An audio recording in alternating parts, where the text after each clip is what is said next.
All right, guys. So this is actually take two of my attempts to jump into the reading of part two of Act Two. It's really just one scene three.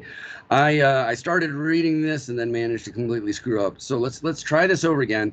Keys for this scene as we go into it. We get the character of the porter, who only appears during this scene in the play. He's intended as comic relief. Shakespeare was really actually quite, in my opinion, genius in terms of the ways he would take scenes and stories that have tragedy and horror, like Romeo and Juliet is a story about teen suicide, but then he gets you laughing the entire time because it is just full of sex jokes.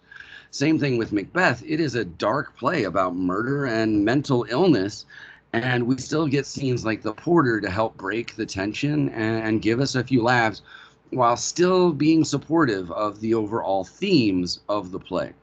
So here you guys can see on your screen the porter in the stage version from the Globe that I sometimes use in class. He actually pops up from the trapdoor in the stage. His makeup is that of a clown, and that's kind of a cool nod to the fact that clown makeup is rooted in making the person who is the clown look like a drunk. So this man has been drinking, and now he has to get up and answer the door when maybe he would rather be sleeping. Because the implication is while Duncan and Macbeth and all the big time guys were having their party, everybody else might have been having a party too. So we get the foreboding knock. Then we hear the porter's response to it. Here's a knocking indeed. If a man were a porter a hell gate, he should have old turning the key. So the porter is getting into a very obscure sort of humor here, a very bizarre sort of joke. He's acting as the doorman to Hell's Gate, which probably doesn't make a whole lot of sense to most of us in the audience who are sober, but that's kind of the point. He's still inebriated from what was going on the night before. And here he is thinking that, like, wow, I'm busy as hell. And if I were the doorman to the gates of hell, I probably wouldn't be busier than I am right now. And then the knocking comes again. Knock, knock, knock. Who's there in the name of Beelzebub? Here's a farmer that hanged himself on the expectation of plenty. Come in time. Have napkins enough about you now. Here you'll sweat for it. And then the knocking comes again. So let's break that down. He's pretending to be the doorman to hell, and so he opens the name of Beelzebub, a demon from some stories of old, and he starts pretending that he's welcoming different souls that have come into hell. And the first soul he welcomes is a farmer who hanged himself on the expectation of plenty. So ostensibly, this is a suicide, someone who hanged himself. He expected plenty, he expected good things, but those good things did not come. And then his little joke that he has for the soul that he welcomes is, I hope you brought some napkins, because you're going to sweat while you're here in hell. The knocking comes again. Knock, knock. Who's there in the other devil's name? Faith, here's an equivocator that could swear in both scales against either scale, who committed treason enough for God's sake, yet could not equivocate to heaven. Oh, come in, equivocator. Okay, so this is a really obscure joke, like torn directly from the headlines of Shakespeare's lifetime. As Shakespeare was writing Macbeth, there was an attempt made to kill not just the King of England, but to blow up all of Parliament while the king was giving a speech to Parliament. It was the gunpowder treason and plot, as it's famously known. It was on the 5th of November, a Catholic named Guy Fawkes, possibly with the help of other Catholic sympathizers, started loading gunpowder underneath Parliament with the intention of blowing it all up. He was caught and beheaded, and his head was displayed outside of Traitor's Gate. So the people on their way to go see the play Macbeth when it first came out would be walking underneath the severed head of Guy Fawkes. Now, one of the supposed co-conspirators of the gunpowder treason and plot was a priest who had actually written a book about how to lie under oath. And if it seems like a weird thing for a priest to write about, it is. But England was a weird place at that time, and it was especially brutal if you were a Catholic. So this priest had written this book with the intention of instructing people how, if you're ever questioned under oath about your Catholicism, which can get you punished by this Protestant government, here's how you can not lie, but also not tell the truth. Because under the Protestant government, depending on how severe the times were, you could be burned at the stake. You could be fined. You could be punished with prison time.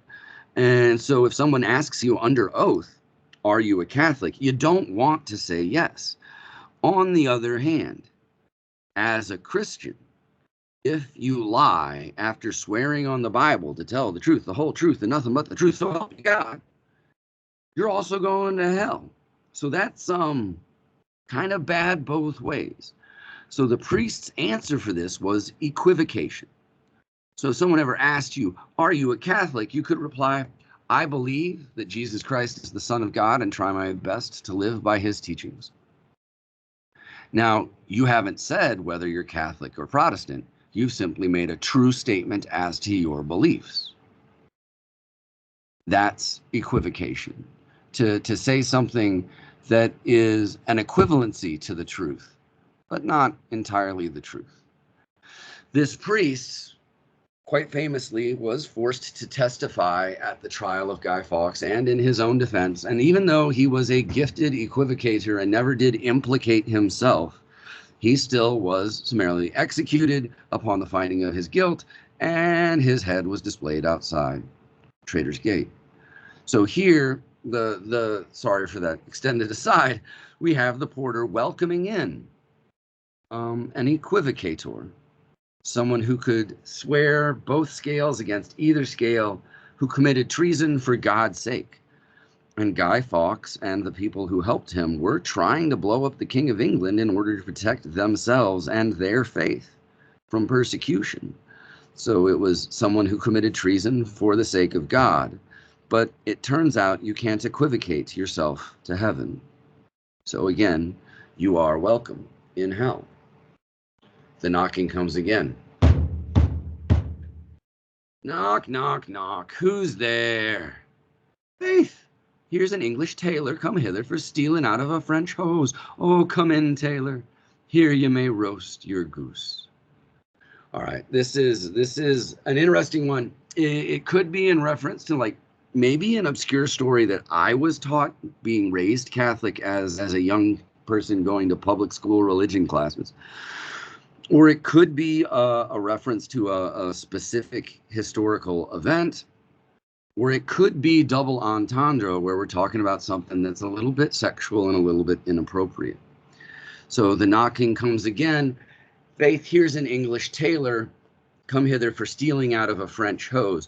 The English and the French, their countries are right next to each other, but they don't really get along. They have been at war multiple times, at times for over a century in various wars.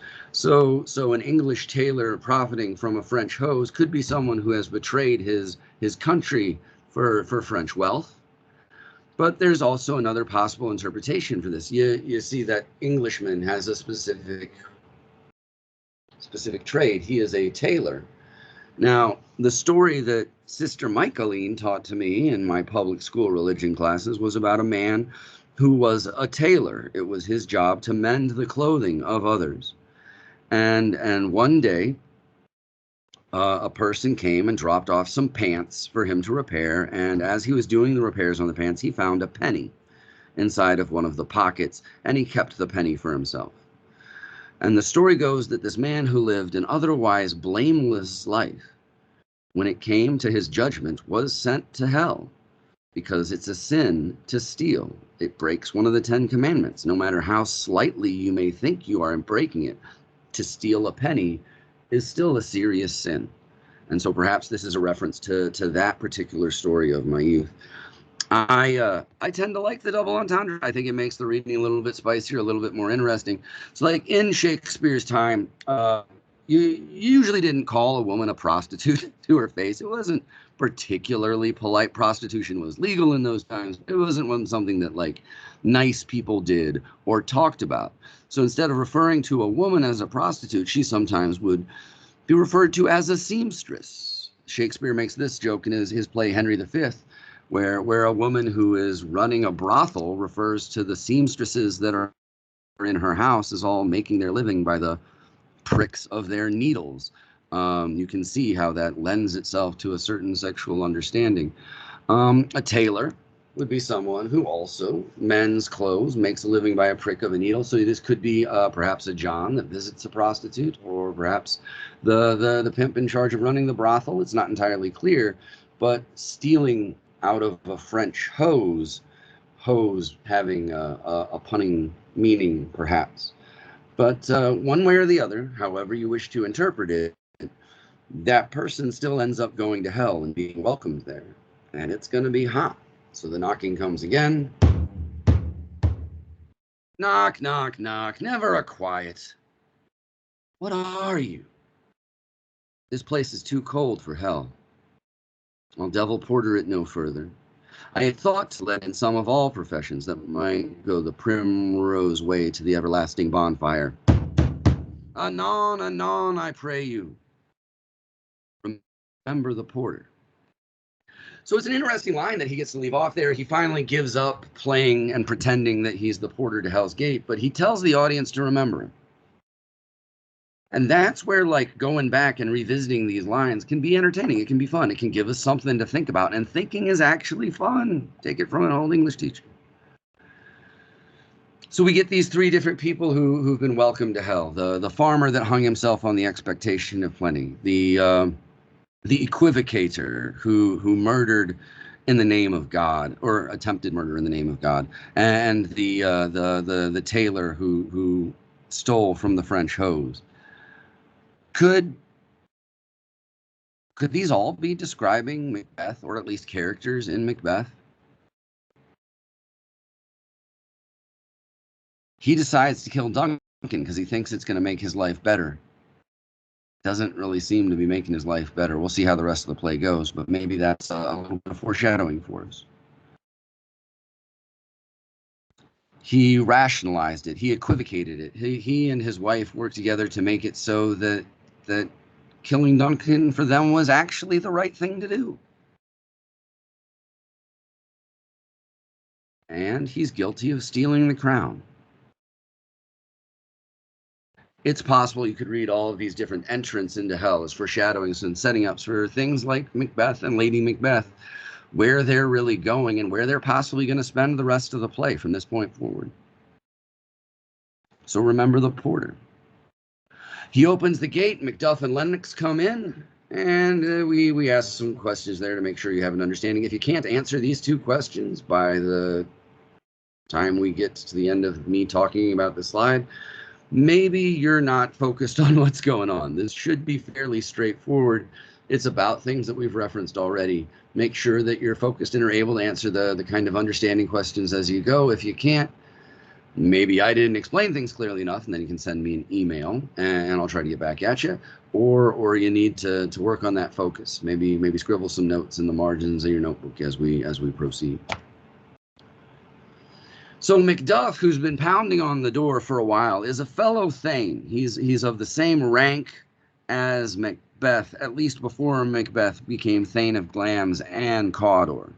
Now Macbeth has a little more power than he does, but Macduff is no slouch.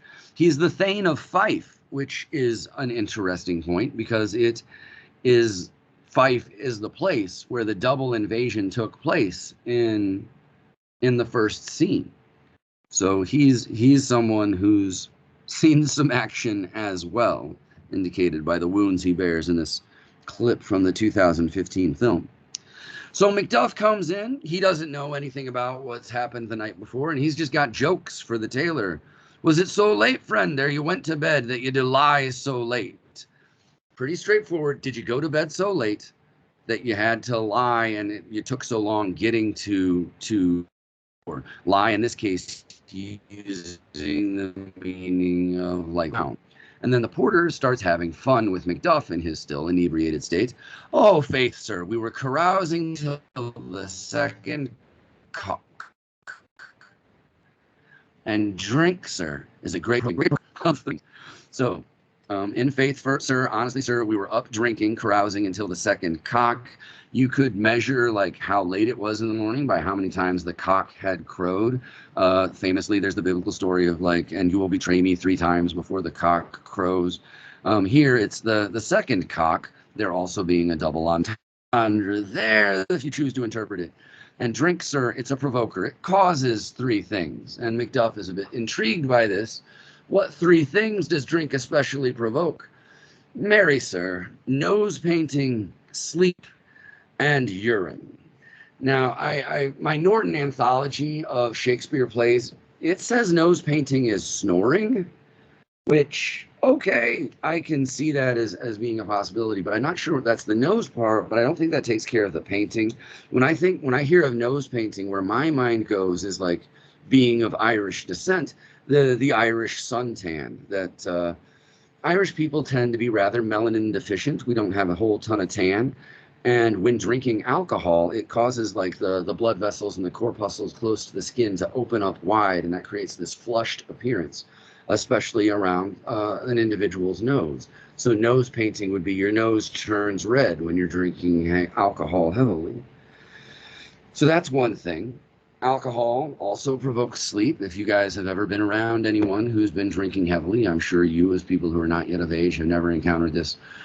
But eventually people get tired and get sleepy and they pass out.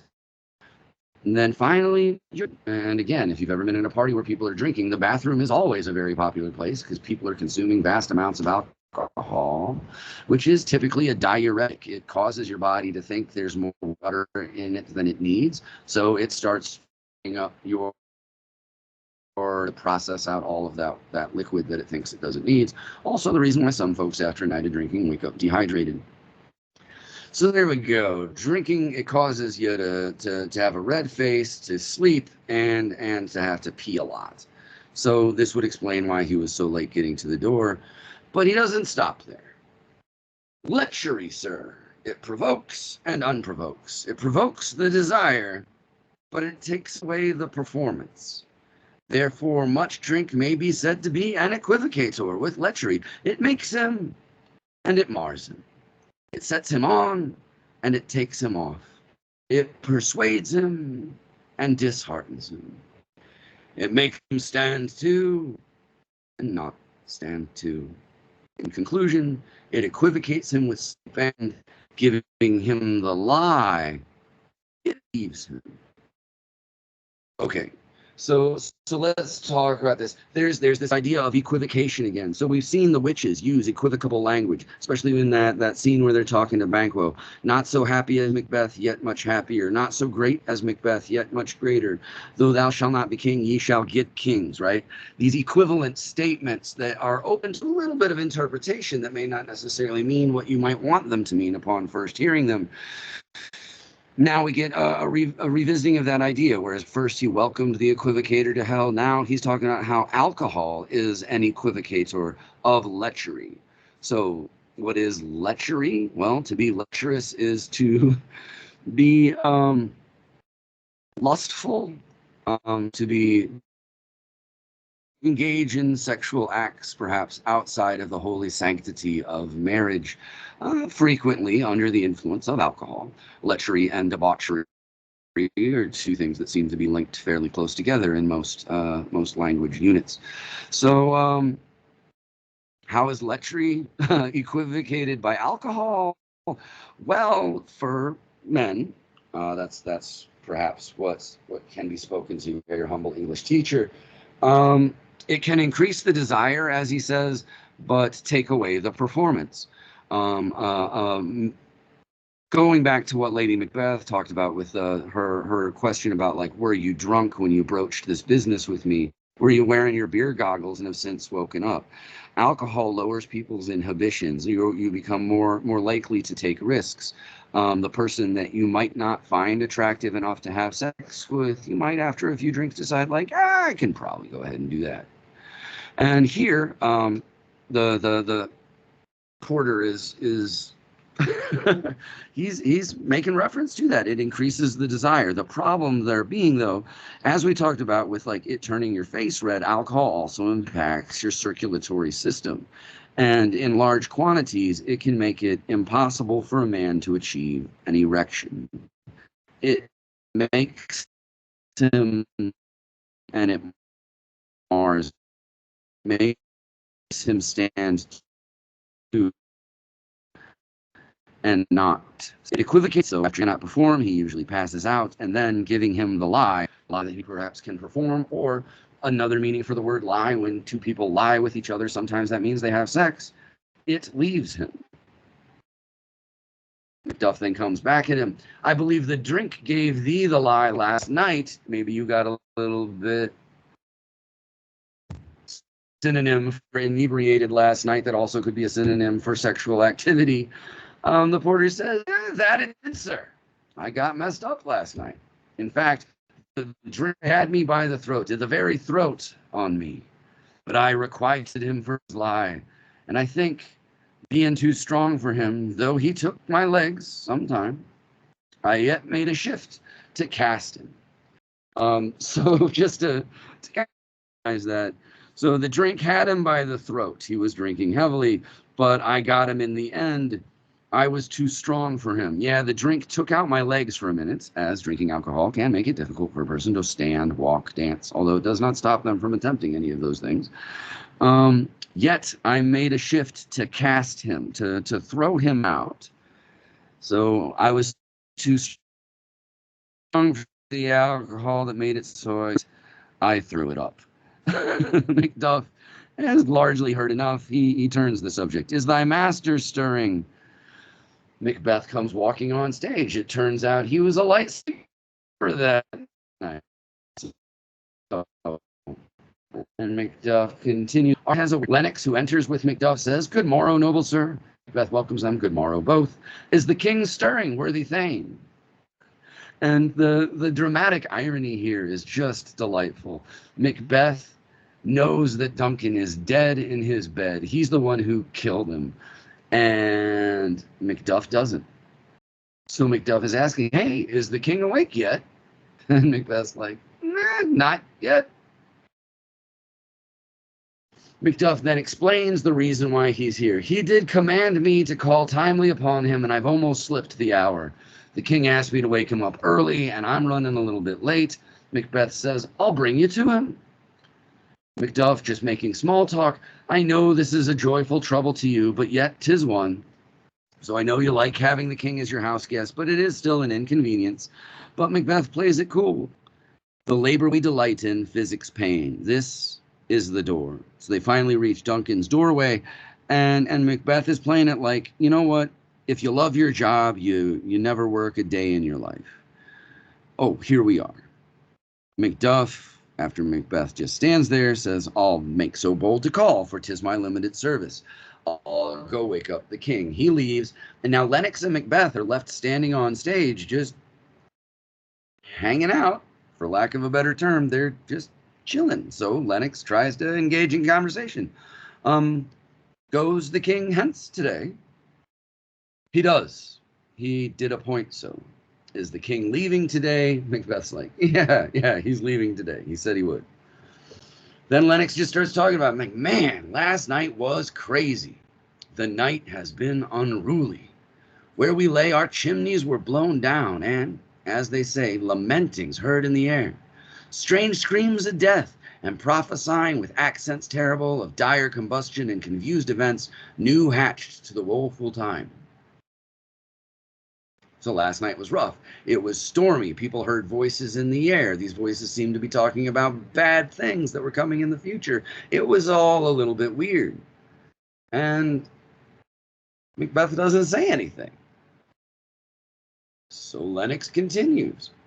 The obscured bird clamored all the livelong night. Some say the earth was feverish and did shake. The birds wouldn't shut up. The land was hot. Some people said there was an actual earthquake. Like, man, it was crazy, man. and all Macbeth can do is just look at him and say, like, 'twas a rough night. Macbeth also having had a fairly rough night. There are little jokes in here as you go. Lennox just blithely continues, "My young remembrance cannot parallel a fellow to it." But then the levity is brought back to reality. Macduff returns. "Oh, horror, horror, horror! Tongue nor heart can conceive nor name thee." He's seen something so terrible he does not have the words for it. Macbeth and Lennox both say, "Well, what's the matter?"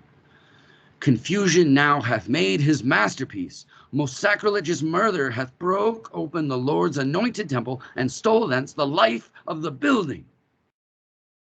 Again, Macduff can't bring himself to say it, so he slips into metaphor, this idea of the Lord's temple and the life of the building being stolen. He's talking about Duncan's body. Macbeth continues to feign his ignorance. "What does it you say? The life? Lennox, mean you his majesty?" Macduff can't go on. He simply says they have to see for themselves. "Approach the chamber and destroy your sight with a new Gorgon. Do not bid me speak. See, and then speak yourselves." So Macbeth and Lennox go to check out the bedroom. And when they're gone, Macduff gets himself together and he starts ringing the alarm bell. "Awake, awake! Ring the alarm bell! Murder and treason! Banquo and Donalbain, Malcolm, awake! Shake off this downy sleep, death's counterfeit, and look upon death's itself. Up, up, and see great doom's image, Malcolm! Banquo! As from your graves rise up and walk like sprites. To countenance this horror, ring the bell." And the alarm bells begin to ring. Another perhaps nod to Lady Macbeth and her little bell that she rang to let Macbeth know that the time was right for getting stabby. But the language again that Macduff is choosing to use here, rousing everybody up, shake off death's counterfeit, which is sleep, the fake death, and see the true death itself. The alarm bell starts ringing. Here comes Lady Macbeth. She's trying to act all innocent. "What's the business that such hideous trumpet calls to parley the sleepers of this house? Speak, speak!" And the irony here again. "Oh, gentle lady, 'tis not for you to hear what I can speak. The repetition in a woman's ear would murder as it fell." Lady Macbeth asks, "What's up?" And Macduff is like, "Baby, I can't tell you. For a woman to hear something this horrifying, it might kill her." Which, of course, we all in the audience know Lady Macbeth's probably going to be able to handle. Banquo comes in. Macduff greets him. "Oh, Banquo, Banquo, our royal master's murdered." Lady Macbeth, now, I have to chime in and make sure they know that I'm upset by this too. "Oh, woe, alas, what, in our house?" Which is a weird thing to say. Like, the king being murdered is bad. The thing about it is that the king is murdered, maybe not the location where he was actually murdered. And Banquo points that out to her. He says, "Too cruel anywhere. Dear Duff, I prithee contradict thyself and say it's not so." Like Banquo's saying there, like, murdering the king would be bad no matter. Don't be so upset about that happened in your house, broad. Macbeth and Lennox come back in. Ross is now with them. Macbeth, I think he's actually telling the truth here. Hold on, I gotta sneeze. Excuse me.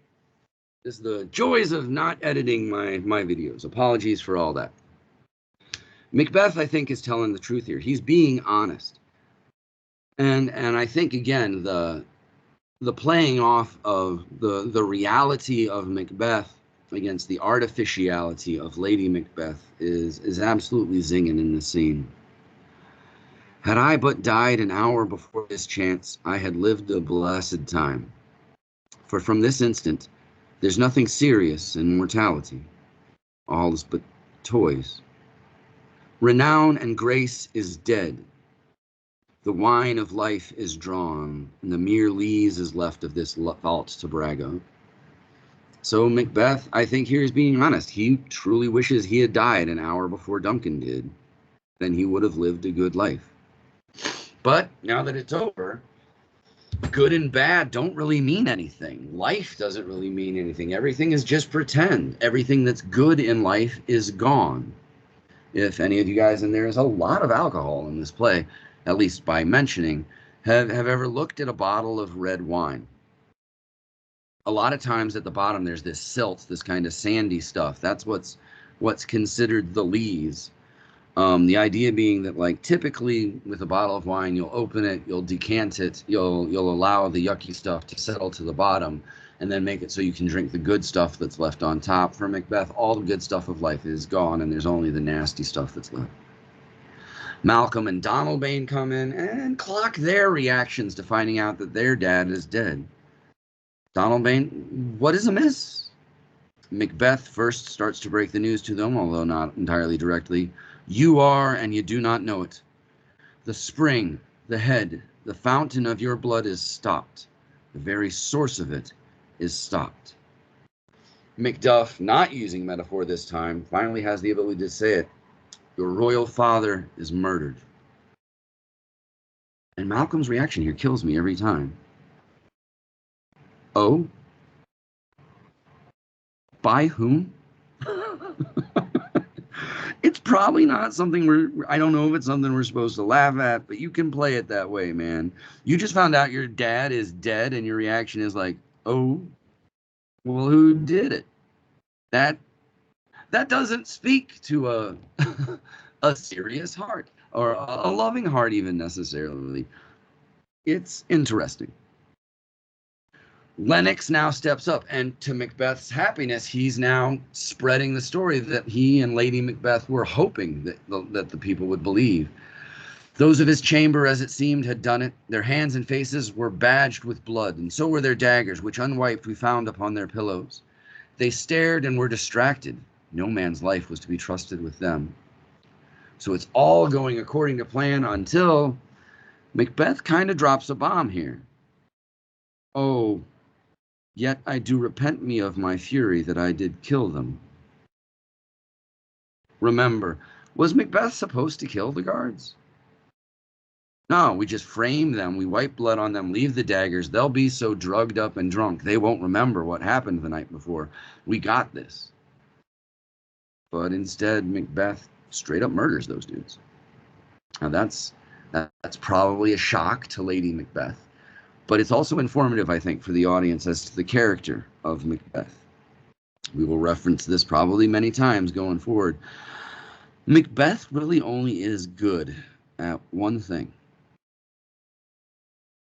It's what made him a hero, and it's what's possibly going to make him a monster. It's how he sees all of his problems in the world. The old expression is, when all you've got is a hammer, all your problems look like nails.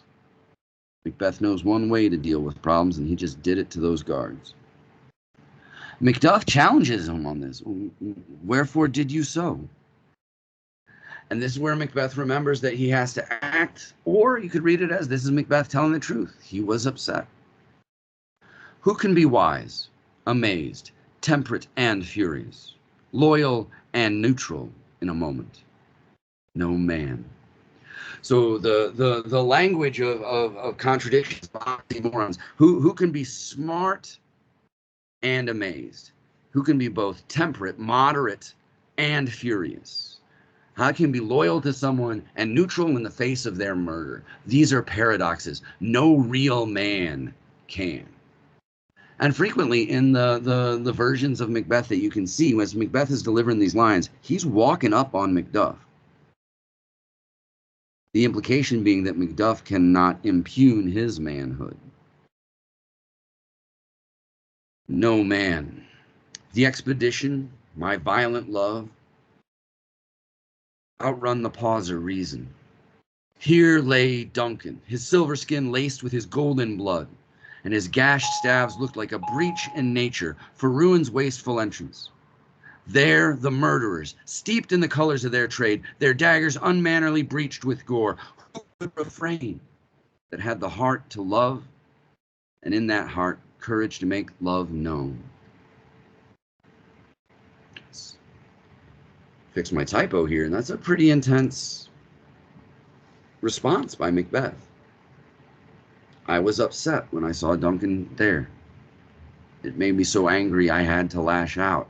I'm not sure he's lying. I think he might be equivocating, letting people hear the truth they want to hear.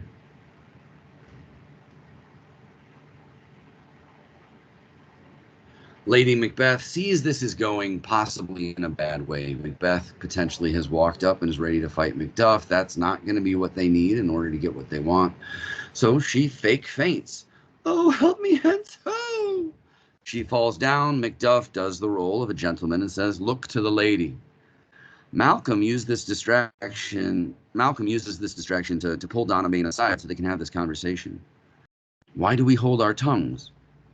That most may claim this argument for hours. What should be spoken here, where our fate, hid in an auger hole, may rush and seize us, let us away. Our tears are not yet brewed. So Malcolm is actually asking Donalbain, like, should we say something? It's going to look like we're guilty. We need to say something before people start accusing us. And Donalbain's like, nah, what can we say? We don't know what our future is here, but our future may know itself and come in here and grab us. We got to get out of here. Malcolm says, not our strong sorrow upon the foot of motion. In the background, Banquo looked to the lady. Lady Macbeth gets carried out. And Malcolm continues to hammer home his play. I'm sorry, Banquo continues to lay out the plan for what to do now that they know there's a murderer present. And when we have our naked frailties hid that suffer in exposure, let us meet and question this most bloody piece of work to know it further. Fears and scruples shake us. In the great hand of God I stand, and thence, against the undivulged pretense, I fight of treasonous malice. Now, that is an epic word salad there, but if we break it down, we can figure it out. When we've all put on our clothes, let's get back together and have an investigation to find out who's really responsible for this. Even though we may be afraid, even though we may be shaking, I stand with God and I stand with justice against treason. Now, in some versions, he's looking at Macbeth as he says these words. Banquo doesn't know, but I bet he has a pretty strong indication as to, like, golly, Macbeth just found out he's supposed to be king. Golly, Macbeth just heard Malcolm named as the Prince of Cumberland and the next King of Scotland. Well, that's weird. Now Duncan is dead in Macbeth's house. I wonder who might have done it. The other way you can read this is Banquo is just putting up a front. We know he was also thinking about murdering Duncan. He had bad ideas in his head that were keeping him from sleep. So maybe he's just putting up the show because he knows what the way the future. Macduff agrees, and so do I. Everyone agrees, so all. Macbeth now is ready to start leading the investigation. Let us briefly put on manly readiness and meet in the hall together. Well contended. So everybody else leaves in order to go get dressed, put their clothes on. Malcolm and Donalbain are left behind. Malcolm asks, what will you do? Let's not consort with them. To show an unfelt sorrow is an office which the false man does easy.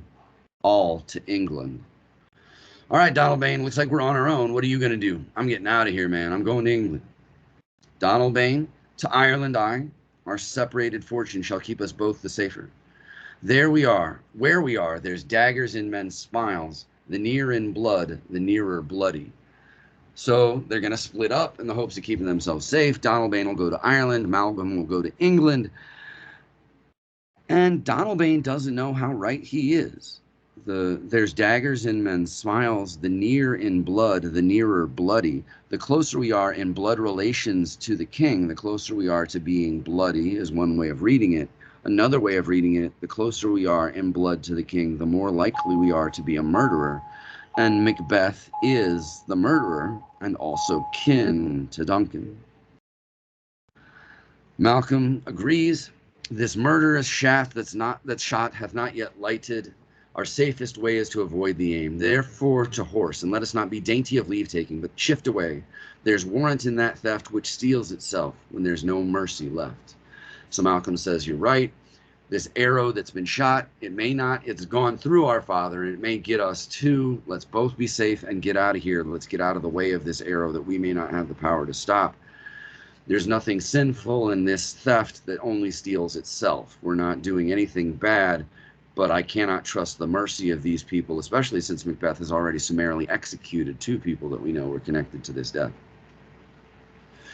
So we get a little bit of a scene break, and instead of getting to watch the investigation, instead we get an old man who wanders on stage and a conversation with Ross and Macduff. The old man, sometimes played by the actor who played Duncan in his last hurrah on the stage, walks on and says, 70 I can remember well, with the volume of which time I have seen hours dreadful and things strange, but this sore night hath trifled former knowings. So a score is a unit of 20. 3 times 20 is 60 years old. So this dude, 60 years plus 10 years, he's been on the earth for 70 years. That's a long time in Shakespeare's time. And he has seen some things. But he has never seen anything like what he saw happen last night. Ross, hearing this, says, Ah, good father, thou seest the heavens, as troubled with man's act, threaten this bloody stage. By the clock 'tis day, and yet dark night strangles the travelling lamp. It's night's predominance, or day's shame. The darkness does the face of the earth entomb, when the living light should kiss it. So time is effectively broken. We saw this last night with Banquo and his child unable to figure out what time it is. That has continued. This murderer of Duncan has broken time. The sun should be up, says Ross, but it's still dark. Perhaps Macbeth and Lady Macbeth's prayers have been answered. The old man agrees. It is unnatural, even like the deed that's done, referring to the death of Duncan. On Tuesday last, a falcon, towering in her place of pride, was by a mousing owl hawked at and killed.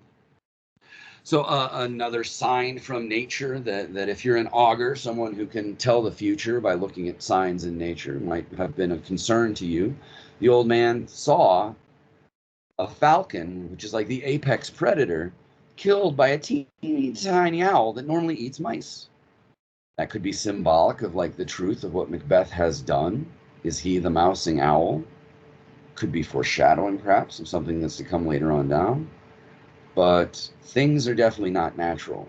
Although I will point out, Shakespeare might not have been the greatest nature observer. So for example, your large raptors like hawks can actually have considerable trouble with smaller birds like sparrows that are faster and more maneuverable. In order to protect their nests, it is not uncommon for tiny little birds like sparrows to straight up fight with hawks. And they can win because they have the speed and the quickness compared to the brute force of that larger bird.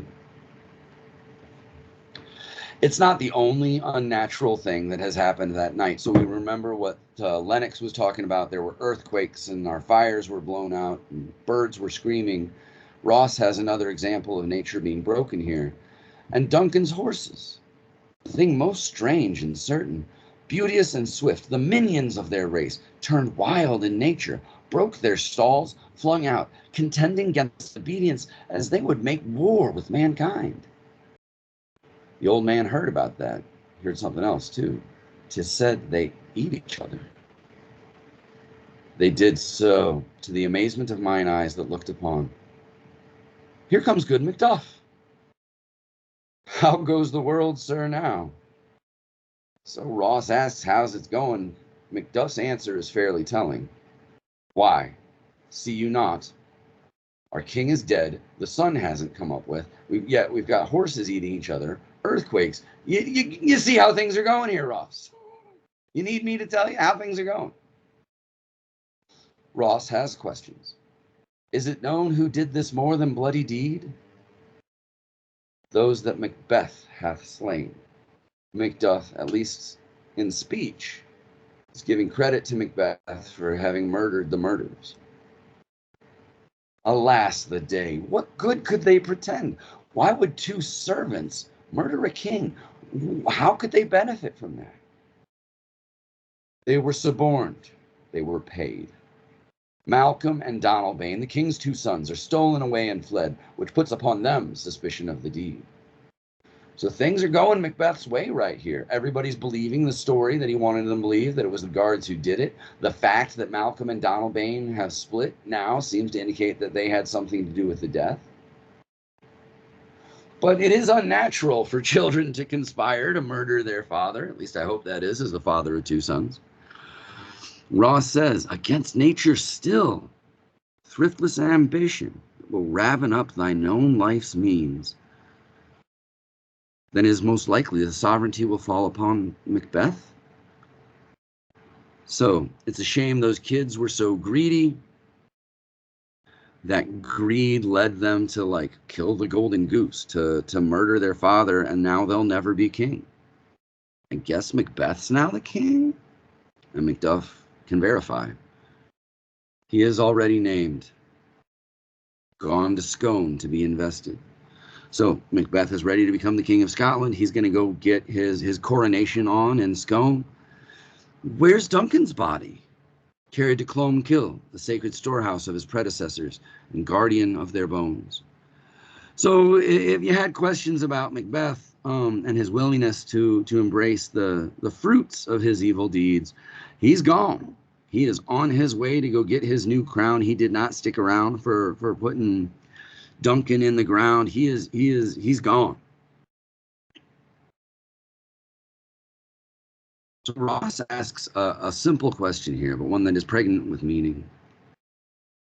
Will you to Scone? Are you going to go see the coronation? No, cousin. All to Fife. Macduff is not going. Now, it could be just as simple that Macduff doesn't want to go to some elaborate party and kiss Macbeth's ring because he's not into that kind of thing. But it could be that he doesn't trust Macbeth. He's not ready to throw himself behind him as their king. One way or the other, he's not going to go see the coronation. He's going home. Ross, on the other hand, he's Team Macbeth. Well, I will tither. Macduff wishes him luck. Well, may you see things well done there. Adieu, lest our old robes sit easier than our new. So again, we get this callback to the idea of clothes, these new clothes that now everyone will have to wear since the old king is dead and Macbeth has been elevated. I hope they're not less comfortable than the clothes that we had underneath Duncan. Ross bids them farewell, farewell, father. And the old man says the prayer for the two of them, but this prayer, interestingly, kind of mimics the words of those witches. God's benison go with you, and with those that would make good of bad, and friends of foes. Fair is foul, and foul is fair, huh? So they get a prayer to go with them. I hope you can turn this bad thing into something good. I hope you can turn enemies into friends. We'll see how that happens in Act 3. And that concludes Act 2, my people. So nice job if you managed to listen all the way through to this. I am thankful and grateful for you as always. So I'm going to go ahead here, stop my crazy recording, and you guys can move on with your lives. I hope this was helpful for you in some way. If you have any questions, problems, or comments, send me an email, or if you're on YouTube, go ahead and give me a comment, and I'll do my best to respond. Thank you guys for listening, and have a great rest of your day.